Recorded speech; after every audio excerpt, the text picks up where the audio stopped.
Yes, we are live now. Hello friends, this is Himanshi and welcome to Let's Learn. सभी को good evening, नमस्कार, राम राम, सत श्री अकाल, अस्सलाम वालेकुम, what ever you feel connected with.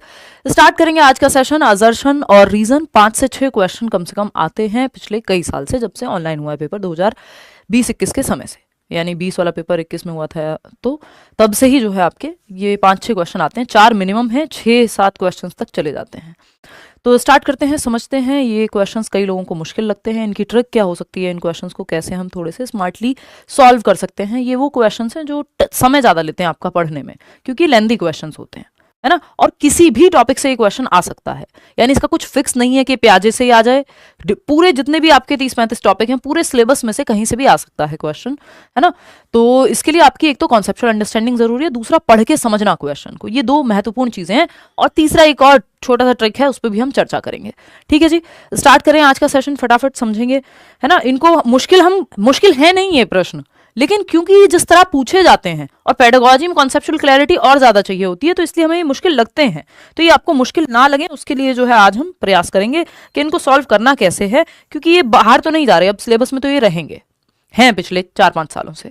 तो अब आपको ये इनको टैकल करना सीखना है। ठीक, हर बार आते हैं किसी भी टॉपिक से आ जाते हैं, तो एक अप्रोच आपकी डेवलप हो जाएगी इस सेशन के बाद। ये पीडीएफ आई नो, बाकी पीडीएफ्स भी जो है पेंडिंग है। हमारी टीम में भी तबीयत खराब रही लोगों की, बहुत ही कोल्ड का, और दिल्ली में जो है पोल्यूशन का पूरा समय है, तो सब अभी तक मेरा गला जो है और कोल्ड जो है प्रॉपर ठीक नहीं हुआ है, तो इस चक्कर में पीडीएफ्स आपकी डिले हुई हैं। ये आपको टेलीग्राम पे एक साथ ही मिल जाएंगी सारी पीडीएफ, जो क्लास 1 से लेकर के अभी तक की। ठीक है ना। तो गुड इवनिंग है भाई सभी को, गुड इवनिंग। चलिए शुरू कर रहे हैं, फटाफट समझते हैं कहानी क्या है। कई दिन बाद मिल रहे हैं हम लोग। लाइक शेयर सब्सक्राइब आप कर दीजिएगा, ना किया हो तो, और कोई और विचार हो तो आप बाद में कमेंट्स में बता सकते हैं। आउट ऑफ 30 क्वेश्चन हम इस तरह के करने वाले हैं, कितने ठीक हुए वो भी आप बताएंगे। नए पुराने सब तरह के क्वेश्चन हम करेंगे। ठीक, अगर हम देखें यहाँ, तो अगर आपको ये 15-20 क्वेश्चन आप कर लेंगे ना, आपसे ये क्वेश्चन गलत होने बंद हो जाएंगे, क्योंकि आप एक अप्रोच डेवलप कर लेंगे। ठीक है ना। जैसे जैसे आप आते जाएं, वैसे वैसे शेयर भी करते जाएं बाकी लोगों के साथ कि क्लास आपकी लाइव हो गई है। लेट लतीफ थोड़े चलते हैं हम, बट काम जो है वो अच्छा करते हैं। असर्शन और रीजन, AR के क्वेश्चन इसको हम बोलते हैं। सिंपल जो फंडा है, ये बैच है करियरविल पे, किसी को भी ज्वाइन करना हो तो आप करियरविल ऐप डाउनलोड करके टीचिंग सेक्शन में जाकर के KVS का, पेडागोजी स्पेशल, DTPS भी और CTET के बैचेस, इनमें एडमिशंस ओपन है 3-4 बैचेस में।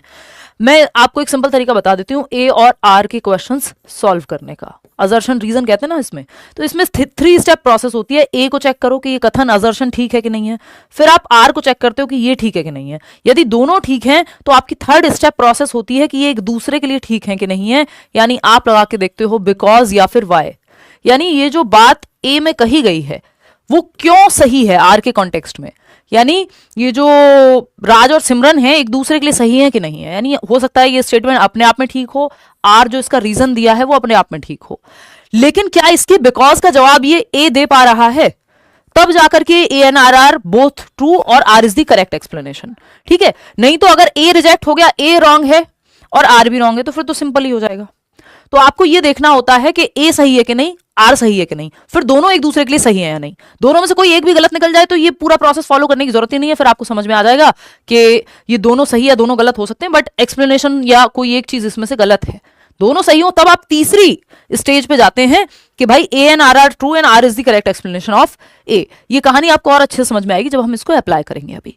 ठीक है, चलिए समझते हैं। क्वेश्चन नंबर 1 उठाएंगे, क्या कहता है, children should be provided with love, care and lot of opportunities to develop and learn in early childhood. Early childhood बोले तो 2 से 6 वर्ष के दौरान क्वेश्चन ये कहता है आपसे कि बच्चों को ढेर सारा प्यार आपको देना चाहिए, केयर करनी चाहिए उनकी, उनका देखभाल, है ना, vomit and lot of opportunities to develop and learn in early childhood.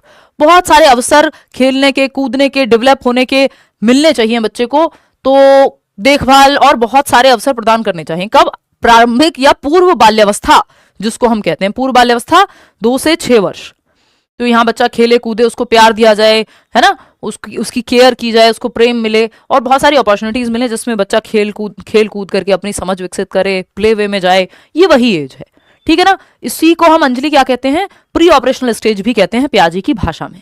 ठीक है, ये वही एज है जिसमें बॉर्नवीटा का एड आपको ये बताता है कि बच्चे के दिमाग का विकास, 90% दिमाग का विकास 5 वर्ष की उम्र तक हो जाता है। यानी ये बहुत ही क्रूशियल एज है, महत्वपूर्ण अवस्था है। ये बात तो सही है कि अर्ली चाइल्डहुड में हमें ये सारे अवसर देने चाहिए, कोई नेगेटिव बात तो नहीं है, कि अवसर ना दें, कोई रीजन तो नहीं है हमारे पास कि अवसर मत दो। तो ये ए इज ट्रू, इतना पढ़ के हमें समझ में आ गया एक स्टेटमेंट। आपको इसको देख के घबराना नहीं है ना, आपने घबराना नहीं है, आपको पहले स्टेप ए चेक करना है, फिर आर चेक करना है। और जितने ज्यादा क्वेश्चन ये वाले प्रैक्टिस कर लोगे उतनी स्पीड बढ़ जाएगी, पेपर में समय कम लगेगा सॉल्व करने में। क्योंकि इसका एक ड्रॉबैक यही है, ये क्वेश्चन उतने मुश्किल नहीं होते बट समय ज्यादा ले लेते हैं आपसे सॉल्व करने में। रीजन क्या है इसका जो इन्होंने दिया है, आर क्या है, outcome of severely deprived childhood can be easily modified in later years, यानी जो गंभीर रूप से वंचित बाल्यावस्था के परिणामों को बाद के वर्षों में बदलना बहुत आसान होता है। यानी सीवियरली डेप्राइव्ड चाइल्डहुड, यानी बचपन में अगर प्रेम नहीं मिला, खाना ठीक से नहीं मिला, प्रेम नहीं मिला तो आगे ट्रस्ट से लेकर के और बहुत सारे कॉन्फिडेंस से लेके सेल्फ एस्टीम से लेके बच्चे में बहुत सारी दिक्कतें बाद में वो महसूस करेगा, क्योंकि बचपन में प्रेम नहीं मिला या केयर नहीं मिली या खेलने कूदने के अवसर नहीं मिले।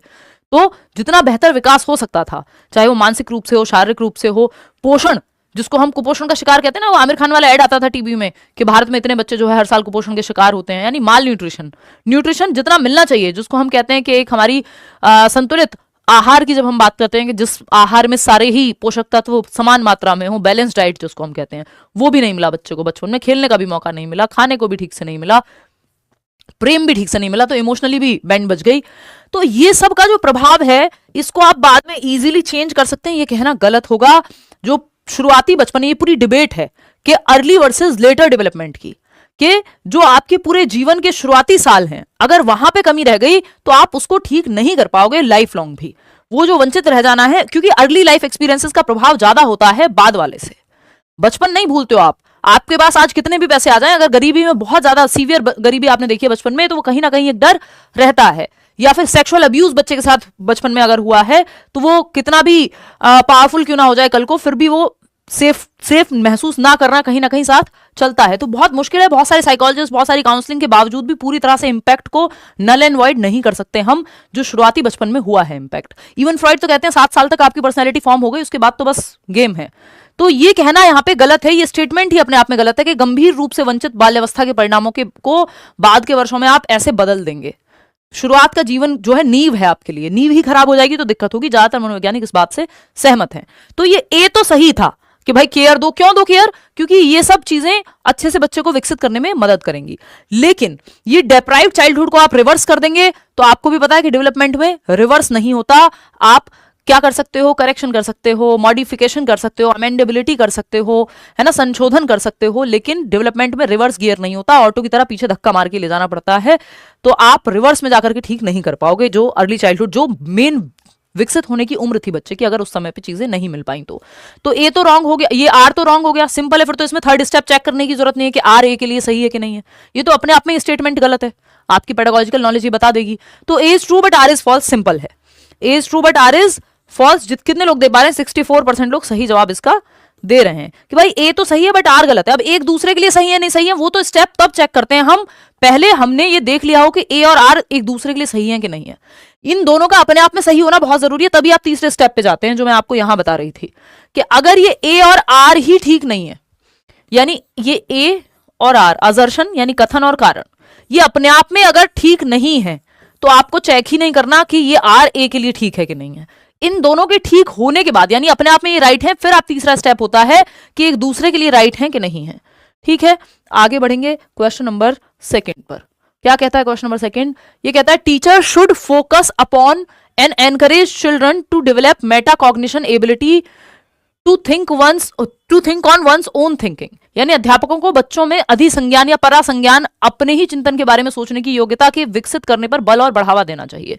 यानी मेटा कॉग्निटिव एबिलिटीज को इंप्रूव करने की बात करनी चाहिए टीचर्स को बच्चों में। मेटा कॉग्निशन क्या है, हर बार एक क्वेश्चन आता है, 2018 से लगातार आ रहा है, 25 आ गया है अब, है ना, एक से ज्यादा क्वेश्चन भी आ जाते हैं कई बार।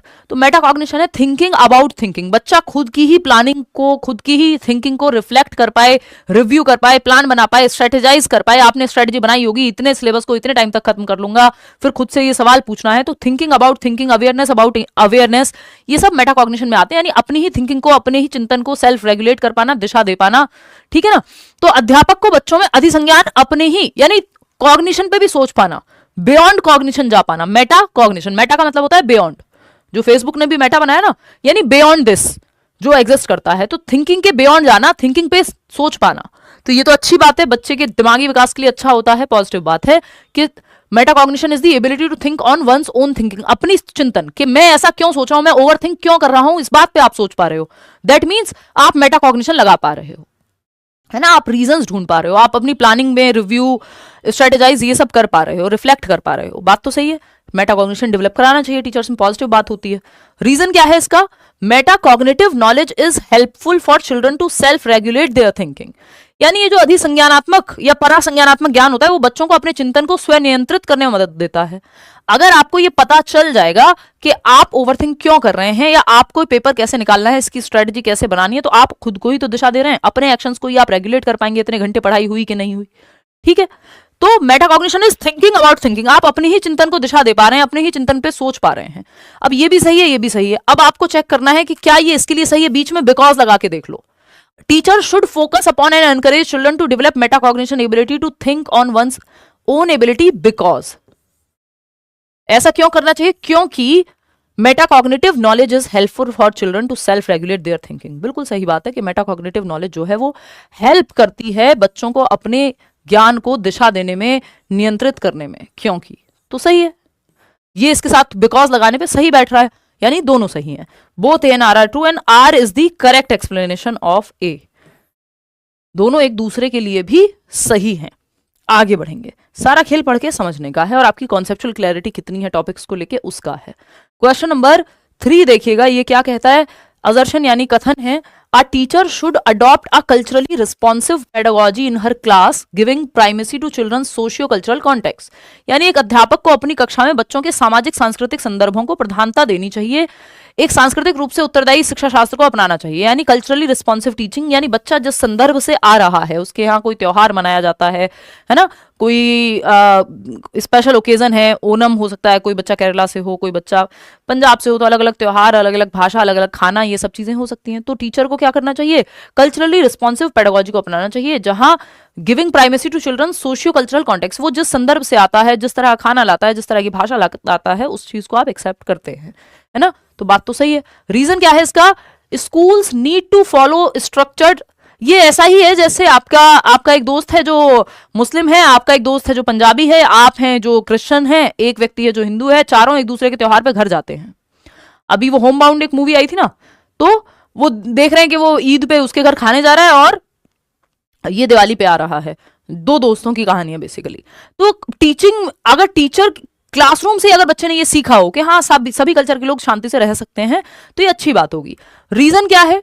Schools need to follow structured uniform curriculum and individual differences should not be considered in the classroom.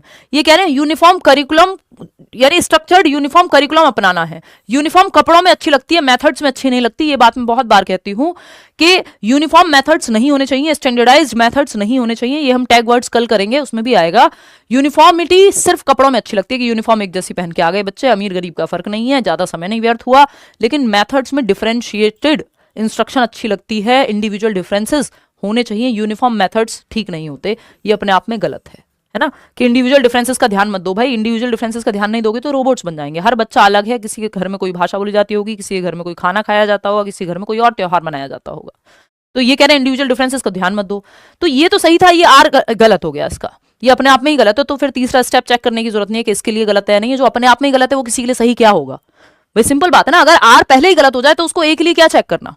जो आदमी खुद में बर्बाद है वो किसी के लिए भी क्या सही है? पहले तो आपको अपने लिए ठीक होना है ना।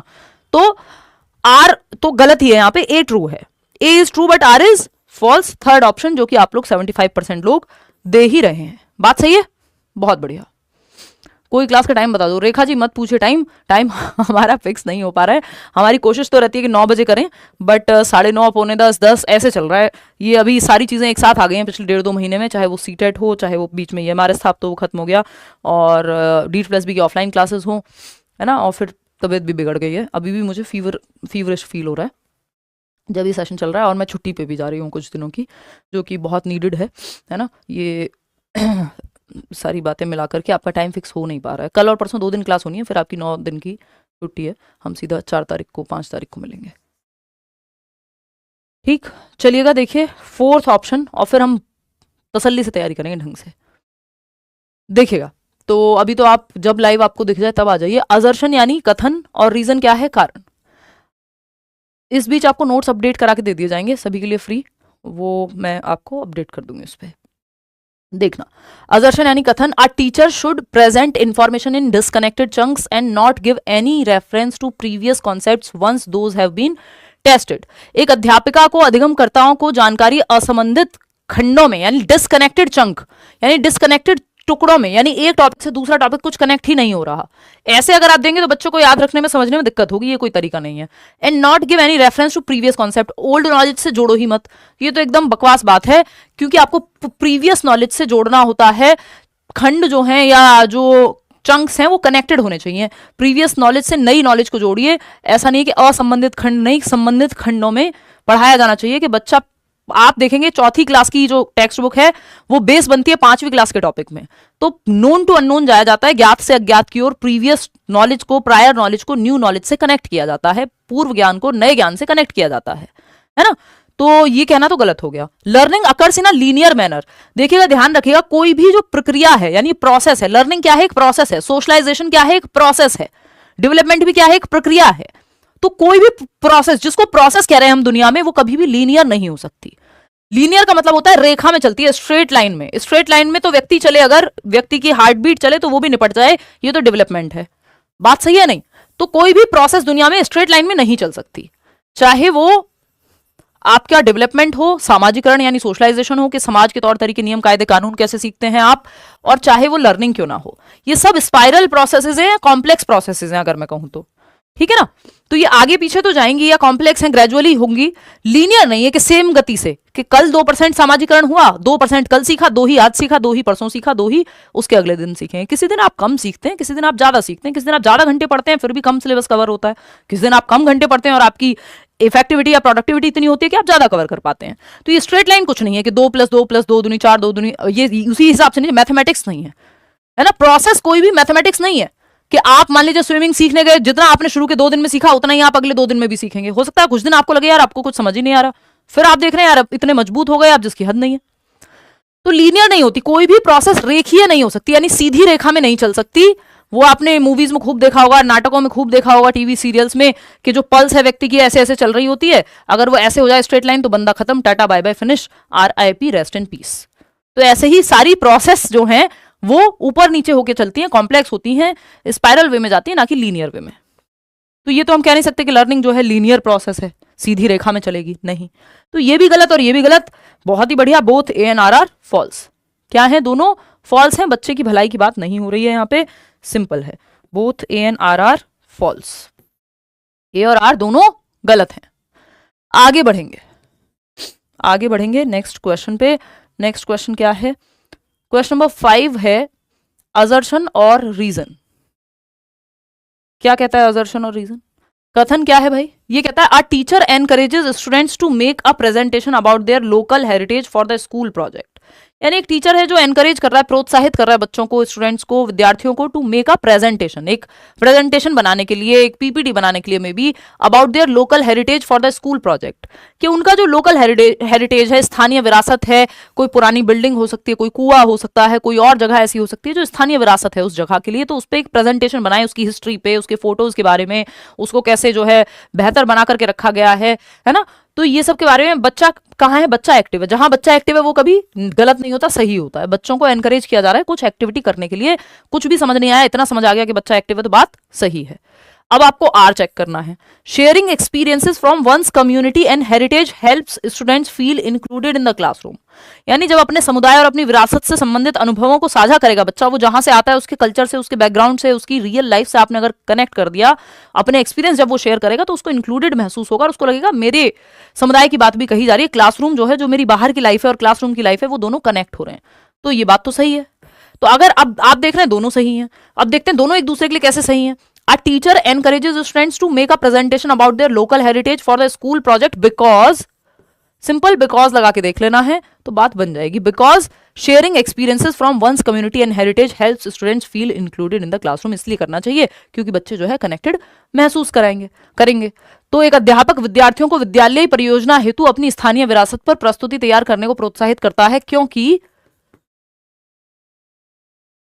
क्योंकि अपने समुदाय और विरासत संबंधित अनुभवों को साझा करना विद्यार्थियों को समावेशित महसूस कराने में मदद करता है। बिल्कुल सही है, एकदम करेक्टली ये एक्सप्लेन कर रहा है क्योंकि लगाते ही। पहले आपको ये चेक कर लेना है दोनों सही है या नहीं है। बात तो सही है, तो both A and R true and R is the correct explanation of A. बात सही है कि नहीं है? आगे बढ़ेंगे। क्वेश्चन नंबर 6 देखिएगा, ये क्या कहता है क्वेश्चन नंबर 6, फटाक से समझेंगे क्या कहता है क्वेश्चन नंबर 6। ये कह रहा है कि एक कथन है और आपका एक कारण है। Proper nutrition, adequate sleep and physical activity promote children's abilities to engage in social interaction which in turn stimulates cognitive growth. यानी सही पोषण, पर्याप्त नींद और शारीरिक गतिविधि बच्चे की सामाजिक अंतः क्रियाओं में संलग्न होने की क्षमता को समुन्नत करती हैं, जो परिणाम स्वरूप संज्ञानात्मक वृद्धि को उद्दीप्त करते हैं, यानी बढ़ावा देते हैं। यानी बच्चे को अगर प्रॉपर नींद मिल रही है, प्रॉपर डाइट मिल रही है, फिजिकल एक्टिविटी खेलने कूदने को मिल रहा है, तो बच्चे की जो एबिलिटीज हैं to engage in social interaction वो बेहतर होंगी, which in turn stimulates cognitive growth, और जिससे उसका दिमागी विकास भी अच्छा होगा। भाई जब प्रॉपर खाना मिल रहा है, प्रॉपर न्यूट्रिशन मिल रहा है, प्रॉपर फिजिकल एक्टिविटी मिल रही है, सोशली ग्रुप में खेलने कूदने को मिल रहा है, फिर बातचीत भी करने को मिलेगी, तो इससे क्या होगा, दिमाग का विकास भी बेहतर होगा। जब बाकी सारे टाइप ऑफ डेवलपमेंट पॉजिटिव हैं तो बात तो सही है, राइट है, ये बात गलत तो नहीं कह सकते। रीजन क्या है, all domains of development are inter related and influence each other. ये बात भी सही है कि विकास के सारे प्रकार, physical, cognitive, social, emotional, PCSE, यानी शारीरिक विकास, संज्ञानात्मक विकास, जिसको दिमाग का विकास कहते हैं, सोशल और इमोशनल। भाई अगर आपकी हेल्थ अच्छी नहीं होगी तो आप 4 लोगों में बैठने का भी मन नहीं करेगा, खेलने का भी मन नहीं करेगा, है ना, खेलने का मन नहीं करेगा, आप बातें नहीं करेंगे, आपने जो सीखा वो आप डिस्कस नहीं करेंगे, तो आपकी सोच भी विकसित नहीं होगी, इमोशंस भी, आपको 4 लोगों में बैठना नहीं आएगा, जरा सी बात पे आप हर्ट होके हो जाएंगे। तो ये क्या होगा, ये हो जाएगा, विकास के सभी पहलू जो हैं अंतः संबंधित होते हैं, ये बात सही है। और इसलिए हमें क्या करना चाहिए, बच्चों को एक्टिविटीज में इन्वॉल्व होना चाहिए। तो बिकॉज लगा लो या क्योंकि लगा लो, दोनों बातें एक दूसरे के लिए सही हैं और दोनों आपस में भी सही हैं। तो A is the correct explanation of A. बात सही है नहीं? चलिए, बहुत खुशी की बात है, आगे बढ़ते हैं नेक्स्ट क्वेश्चन पे। क्वेश्चन नंबर 7 देखिएगा, अजर्शन और रीजन की बात हो रही है। किसकी? अजर्शन और रीजन की बात हो रही है। और यहाँ पे बात जब हम करते हैं कथन और कारण की, तो देखते हैं assertion और reason. It is important to encourage children to speculate over causes of various phenomenon occurring around them. यानी ये महत्वपूर्ण है कि बच्चे के आसपास होने वाली विभिन्न घटनाओं के कारणों का अंदाजा लगाने के लिए बच्चे को बढ़ावा दिया जाए, कि स्पेक्यूलेट किया जाए कि आसपास जो हो रहा है वो क्यों हो रहा है ना, कि अगर बारिश बहुत ज्यादा हो रही है तो क्यों हो रही है, ट्रैफिक बहुत ज्यादा है तो क्यों है। बच्चे को अंदाजा लगाने का, सोचने का, रिफ्लेक्ट करने का आप मौका दीजिए। इससे क्या होगा, बच्चा एक्टिव होगा, उसकी थिंकिंग, रीजनिंग, प्रॉब्लम सॉल्विंग, ये सब को बढ़ावा मिलेगा। तो बच्चों को आप महत्व दे रहे हैं, एनकरेज कर रहे हैं, प्रोत्साहित कर रहे हैं एक्टिव रहने के लिए। बच्चा कुल मिलाकर के एक्टिव है, जहां बच्चा एक्टिव है वो बेस्ट है। अंदाजा लगाने के लिए बढ़ावा दे रहे हैं, इसका मतलब वो सोचेगा। रीजन क्या है इसका, children seek to understand the causes of everything they see around them and these causal explanations lead them towards construction of mini theories. यानी बच्चे अपने आसपास दिखी हर घटना का कारण खोजना चाहते हैं, क्यूरियस होते हैं ना, जिज्ञासा है, जानना है उन्हें क्यों हो रही है कोई चीज, और उनकी कारक व्याख्या, ये जो उनका कॉजल एक्सप्लेनेशन है कि कोई चीज कॉज एंड इफेक्ट क्यों होता है, बारिश हुई है पानी भरेगा, क्यों हो रहा है, उन्हें लघु सिद्धांतों के निर्माण की ओर ले जाता है। यानी वो अपनी मिनी थियरीज बनाते हैं कि ये इसलिए होता है, अपनी एक समझ बनाते हैं दुनिया की। बात सही है? तो ये दोनों ही बातें सही हैं। तो ये हम क्यों कह रहे हैं कि स्पेकुलेट करने दीजिए, क्योंकि वो अपनी एक समझ बनाएंगे, बिकॉज वो अपनी एक समझ बनाएंगे, दोनों एक दूसरे के लिए सही हो गए, है ना। एक ये इसका जो रीजन है एकदम सही है कि आप उनको मौका देंगे, एनकरेज करेंगे अपने कॉन्सेप्ट बनाने के लिए, तो एक्टिव होंगे अगर वो, तो अपने कॉन्सेप्ट बनाएंगे। रीजन सही है, A and R are true and R is the correct explanation of A. 95% लोग सही जवाब इसका दे रहे हैं। आगे बढ़ जाएंगे हम इसके साथ। क्वेश्चन नंबर 8 देखिएगा, असर्शन और रीजन की जब हम बात कर रहे हैं तो ये क्या कहता है भाई, ये कहता है असर्शन की जब हम बात कर रहे हैं, कथन, teacher should make efforts to connect new concepts to children's prior experience at home. यही बात तो हम कर रहे थे कि अध्यापिका को या अध्यापक को नए संप्रत्यों को, नए कॉन्सेप्ट को, नए टॉपिक्स को बच्चों के पूर्व अनुभवों से, यानी ओल्ड नॉलेज से बच्चे के जोड़ने का प्रयत्न करना चाहिए। यानी नोन टू अननोन, नया टॉपिक क्या है, अननोन है, बच्चे के लिए अज्ञात है, जो पहले जानता है वो ज्ञात है, नोन है, तो नोन टू अननोन लेके जाएंगे आप उसको। जो प्रीवियस नॉलेज है बच्चे की, उससे न्यू नॉलेज को कनेक्ट करेंगे।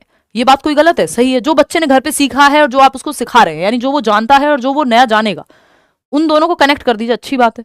रीजन क्या है, learning is a continuous process that takes place outside the school as well.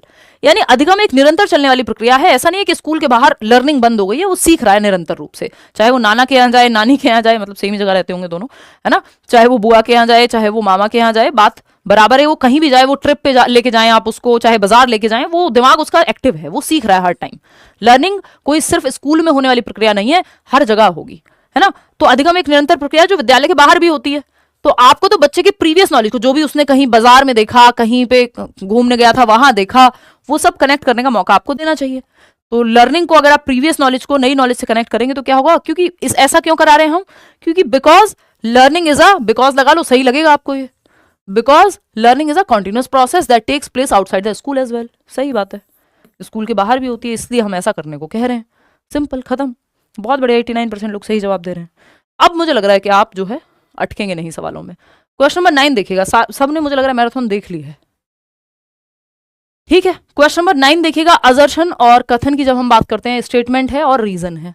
Statement पढ़ेंगे, it is important for a teacher to focus on development of children's metacognitive abilities. अभी हम बात कर रहे थे परासंज्ञानात्मक क्षमताएं, यानी थिंकिंग अबाउट थिंकिंग, है ना, जिसमें बच्चा जो है रिफ्लेक्ट करे, रिव्यू करे, एक प्लान बनाए, स्ट्रेटजी बनाए कि भाई ये वाले सब्जेक्ट पहले पढ़ने हैं, ये करना है, वो करना है। थिंकिंग अबाउट थिंकिंग, खुद की थिंकिंग को रेगुलेट भी कर पाएगा। एक अध्यापक के लिए महत्वपूर्ण है कि वो बच्चों की परासंज्ञानात्मक क्षमताओं के विकास पर बल दे। ट्रू है, कोई दिक्कत नहीं है। कॉग्निशन हो चाहे मेटा कॉग्निशन हो, दोनों ही पॉजिटिव बातें हैं।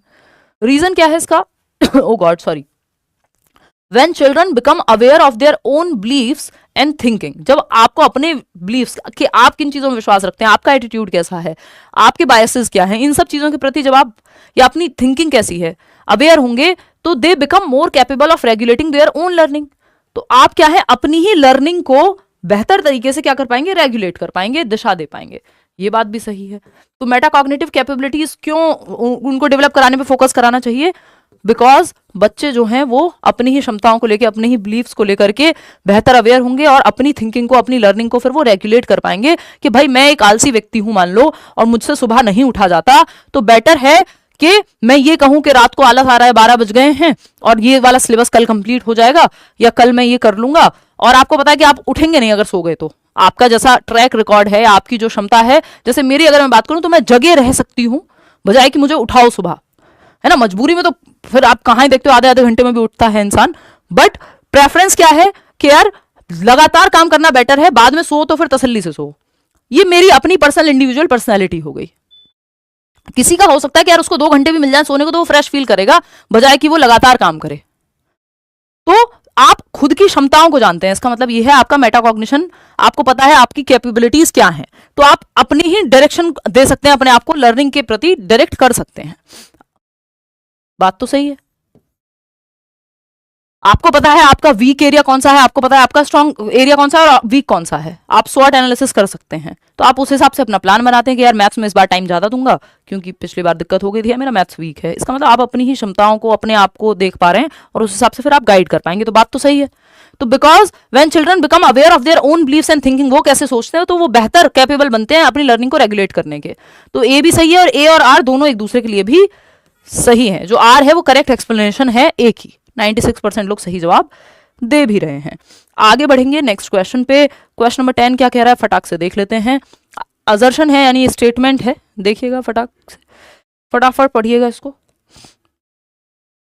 कथन कहता है, a teacher should not give space to discuss children's explanation of various phenomenon.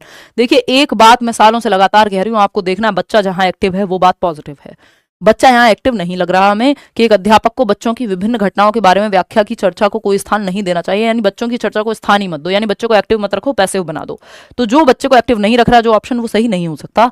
Simple बात, जब तक ये ना कहा हो कि कौन सा सही नहीं है, तो ये तो गलत हो गया। रीजन क्या है इसका, children are not capable of developing causal explanation on their own, के बच्चे जो है एक कारक व्याख्या नहीं निकाल पाते, यानी एक चीज से दूसरी चीज के बीच में क्या रिलेशन नहीं निकाल पाएंगे। ये आप कैसे मान ले रहे हैं भाई, कर पाएंगे बच्चे, अपने अनुभव के आधार पर निकाल पाते हैं जितना निकालते हैं। तो ये नॉट कैपेबल कहना तो अपने आप में गलत हो गया। तो दोनों ही गलत हैं, both A and R false, and आगे की बात बचती नहीं है। 88% लोग सही जवाब दे रहे हैं इस बात का। चलिए आगे बढ़ते हैं, क्वेश्चन नंबर 11 देख लेते हैं। देखिए ये क्वेश्चन बस लेंदी है पढ़ने में, ऐसा नहीं है कि कोई बहुत मुश्किल सवाल है ना, वो हो नहीं सकते, क्योंकि अगर आपने सारे टॉपिक्स को ठीक से पढ़ा है तो ऐसा थोड़ी है कि कहीं चांद से मून से आएंगे क्वेश्चंस निकल करके। आपका कॉन्सेप्ट कितना क्लियर है, ये सवाल आपके चेक कर लेते हैं और थोड़ा सा पढ़ के आप कितना समझ पाते हैं।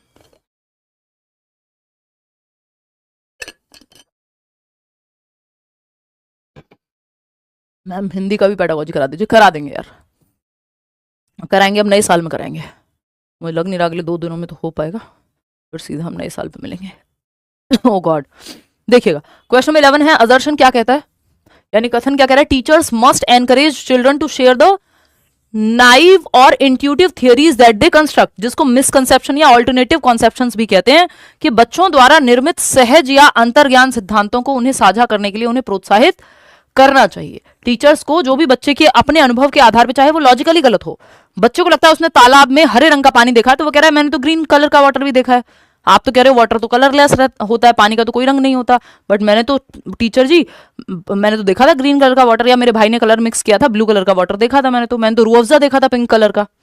तो वो अपने सहज अनुभव के आधार पे, जो उसका एक्सपीरियंस है उसके आधार पे आपको कोई बात बता रहा है जो कि सही है। टीचर्स को एनकरेज करना चाहिए, प्रोत्साहित करना चाहिए। कुल मिला के बच्चा एक्टिव है, और बच्चा जहां एक्टिव है वो ऑप्शन कभी भी गलत नहीं होता।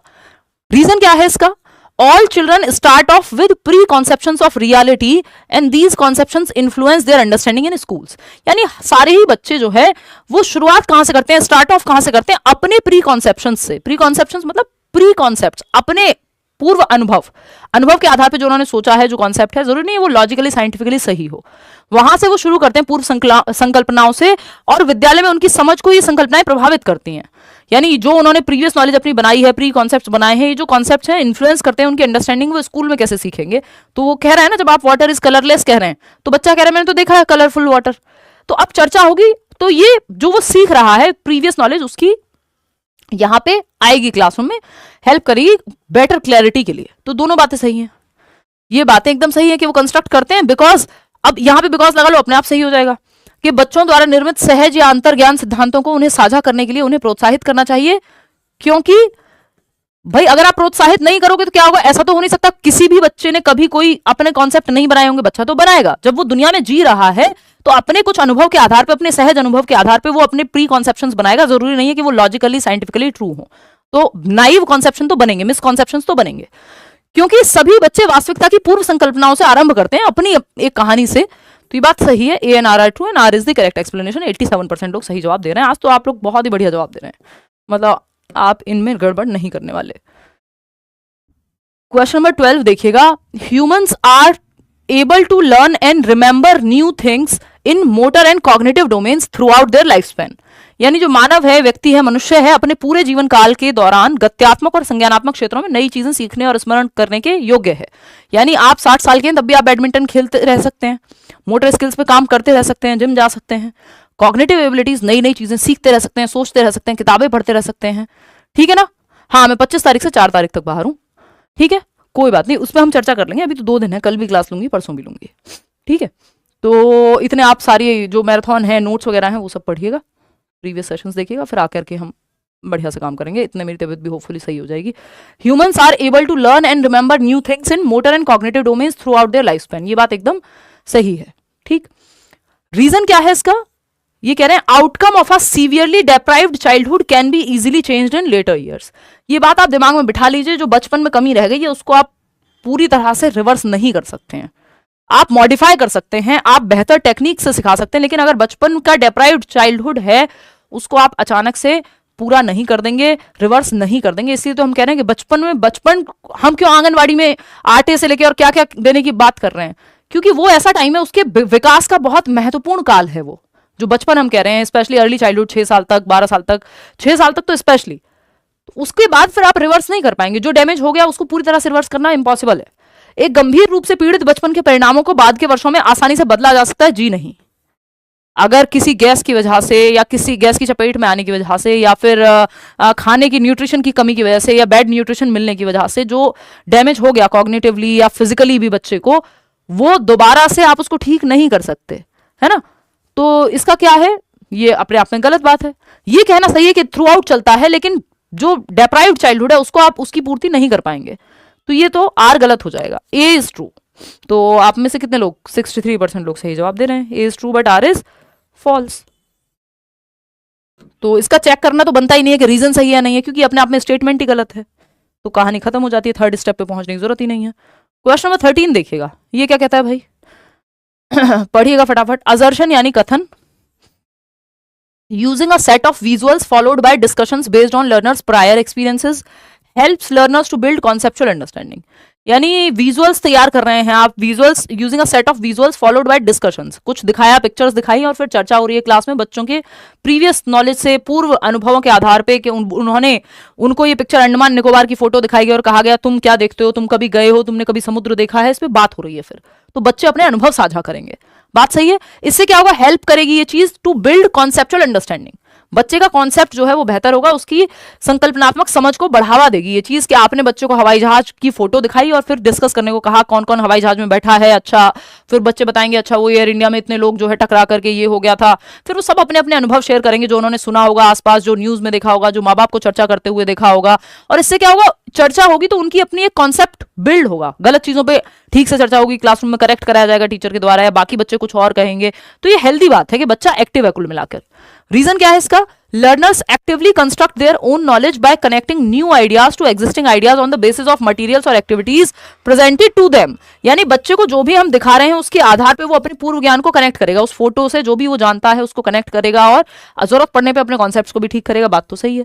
तो बढ़ावा क्यों देना चाहिए, क्योंकि बच्चा बिकॉज लगा के देख लो सही है, क्योंकि बच्चा अपने नए विचारों को कनेक्ट कर पाएगा जो भी मटेरियल उसके सामने प्रेजेंट हुआ है। तो बात तो सही है, दोनों एक दूसरे के लिए भी सही है, इसमें कोई भी दो राय नहीं है। ठीक है जी, आगे बढ़ जाएं, नेक्स्ट क्वेश्चन पे चले जाएं। नेक्स्ट क्वेश्चन क्या कहता है भाई, क्वेश्चन नंबर 14 देखिएगा। क्वेश्चन नंबर 14 एक बात कह रहा है कि having a diverse classroom with students from varied social, economic and cultural backgrounds. यानी एक कक्षा है जिसमें अलग अलग सामाजिक परिप्रेक्ष्य के बच्चे आते हैं, आर्थिक स्थिति सबकी अलग अलग हो सकती है, कुछ अमीर परिवार से हैं, कुछ गरीब से हैं, कुछ मिडिल क्लास से हैं, हर तरह का बच्चा है। एंड कल्चरल बैकग्राउंड, कल्चरली भी डिफरेंट है, भाषा अलग बोलते हैं, घर में खाना अलग बनता है ना, त्योहार अलग मनाए जाते हैं। एक बच्चा केरला से है, एक बच्चा पंजाब से है, एक बच्चा आपका गोवा से है, दूसरा बच्चा आपका मध्य प्रदेश से है। तो इस तरह से मल्टीपल जगहों से भी हैं।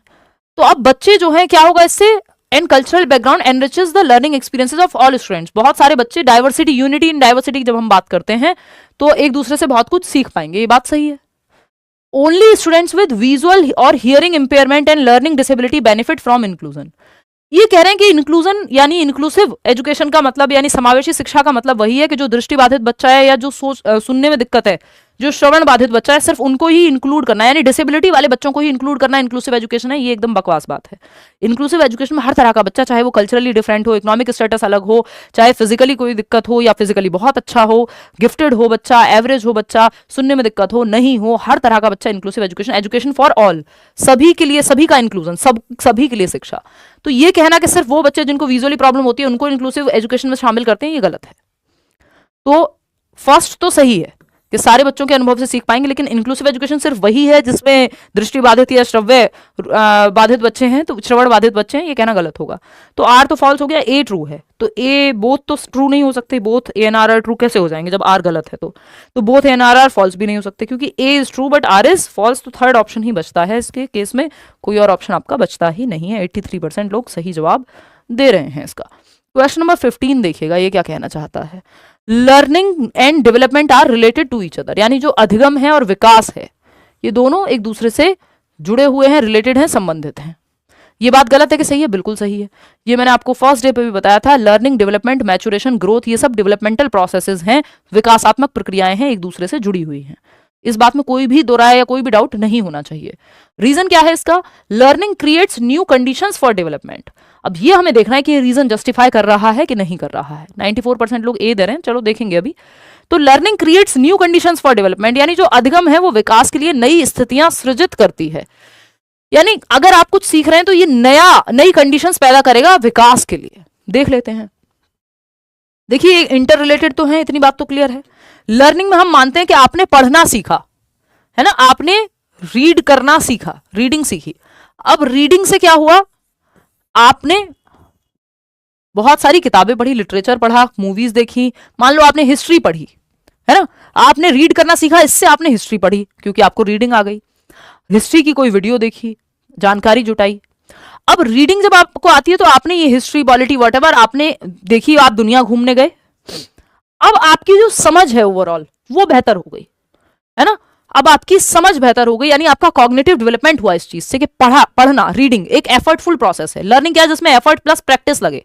भाई रीडिंग आप एफर्ट मार मार के सीखते हो, ए से एप्पल, बी फॉर बॉल, ये सब कर करके आपने रीडिंग सीखा।